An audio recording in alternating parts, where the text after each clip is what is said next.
bibilhin today. Potato 3, carrot 2, chuyok 2, frozen pork. Ayan, nakasulat lang. Pinalagyan ko lang kung ano ba yan, mince. O yan, alam ko mince. Kaya pag hindi nila ginawang mince, malalaman ko. Tofu hard, seafish swimming. Ayan, for steam yan. Carrot 2. Uliin natin yung makinis. Makinis ba? Ngayon. Oh, diyan ko, iyo. Chuyukwat po. Iyan yung chuyukwat, day. Ito, day, hindi to, pag niluluto, hindi to kailangan ng tubig. Kasi kusa siyang nagtutubig.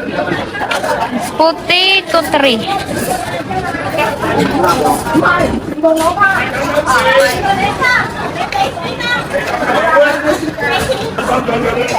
Traffic, day. Parang gusto ko kumain ng tinapay. Aha, nagugutom na ako. Tofu hard. Liko ba yun? Ayan, tofu hard. So, andito na naman tayo sa frozen pork. Nagpahabol si amo ng corn. Isa para sa alaga ko. Parang gusto kong bumili ng tinapay, guys. Bili muna ako. Then next natin yung sabalongdan, yung isda na pang steam. Ito yung price ng mga tinapay, day.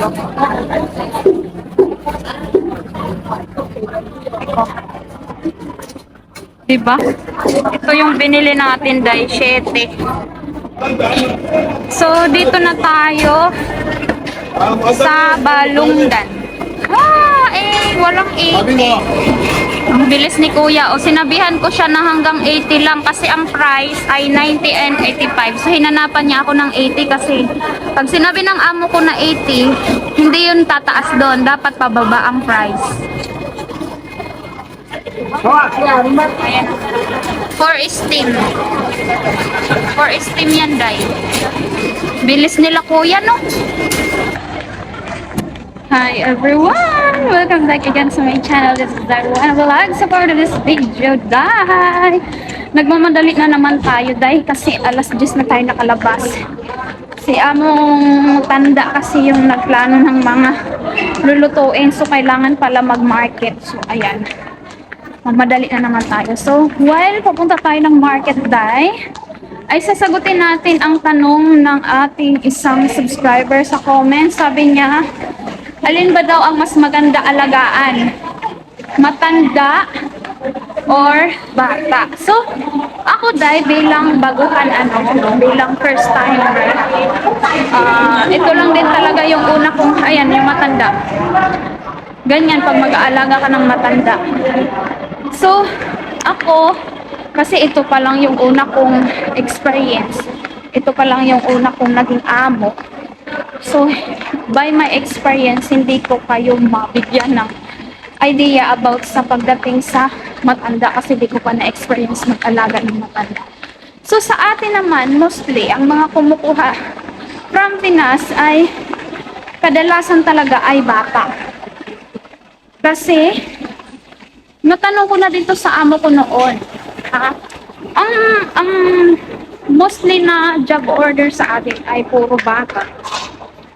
Kasi nga, sabi nila, fluent daw ang mga Pinay mag-English. Ang sabi nila, pero nagkamali yung amo ko pumili sa akin. Nadala ko sila sa, okay.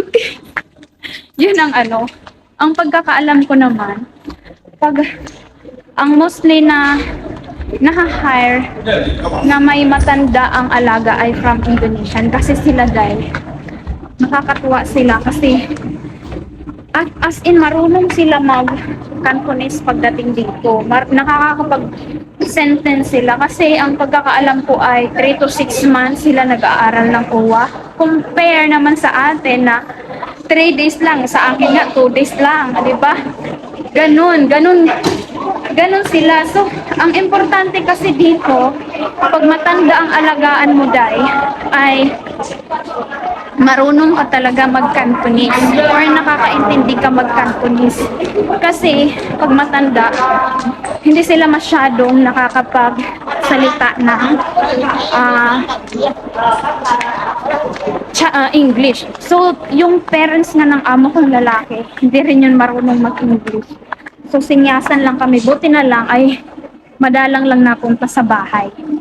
So, yun ang kung maganda naman, same lang naman siguro, pero mas prefer ko siguro bata kasi ang matanda nagiging masungit din daw eh. Masungit, din mahirap din pakainin, maarte din, mabunganga. Ganun ang matanda. Pero may mabait din na matanda. Nakikita nyo naman yung iba nating kababayan, no? Sumisikat sa reels dahil kabanding pa nila, kasayaw pa nila yung matanda, yung ganun. May, same lang, wala yan siguro sa mabata o ano. Ganun din naman sa bata. Ang para sa akin lang sa bata kasi mas kahit naiinis ka na, kumbaga lalo na pag baby pa, ngingitian ka lang yan eh, mawawala na yung pagod mo eh, di ba?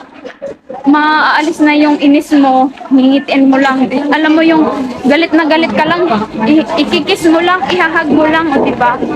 Parang mawawala na yung ano mo, yung inis mo nga sa bata. So ayan, nandito na tayo sa market dahil mag-market muna ako. Continue natin mamaya. So ayan, tapos na tayo mag-market dahil. So, based sa nakikita ko dito, no, kasi mostly ng kapitbahay ko ay, "Hi ate!" Welcome back to my vlog. Si ate, naging friend ko na lang yan. Or nagpipiling friend ako kasi lagi ko siyang nakikita. Bisaya din siya. Lagi kami nagkakatagpo at lagi ko siyang ginugulat. Hoy! Ganyan, Bisaya din yun eh. So, mostly ng mga kapitbahay ko dahil ay, ayun nga, ang daming tao, baka magalit. Ang daming tao. Ay, matatanda yung, kung nakikita nyo yung way na papunta doon sa bahay, matatanda yung nandoon lagi nag-exercise. So, lagi mo siyang sasamahan. So, siguro, ay si Day Regina, si Cons Regina Vlog, ayan, pwede kayong mag-comment sa kanya. Dito din yung sa Hong Kong, ang alaga niya ay matanda lang. So sila lang ang magkasama sa bahay. Ang sabi niya, masungit daw yung lola niya. Then, syempre wala namang ganong gagawin. Pati bedsheet, yung pambahay na damit, pinapaplansya daw sa kanya. Yun ang sabi niya. So, siguro, pag nag-meet kami ni Inday, ma-interview ko yun. Hindi kasi yan nagpapakita. So, ayan lang for today's video dahil kung nagustuhan nyo ang video na to, don't forget like and subscribe my channel. See you next vlog. Bye-bye!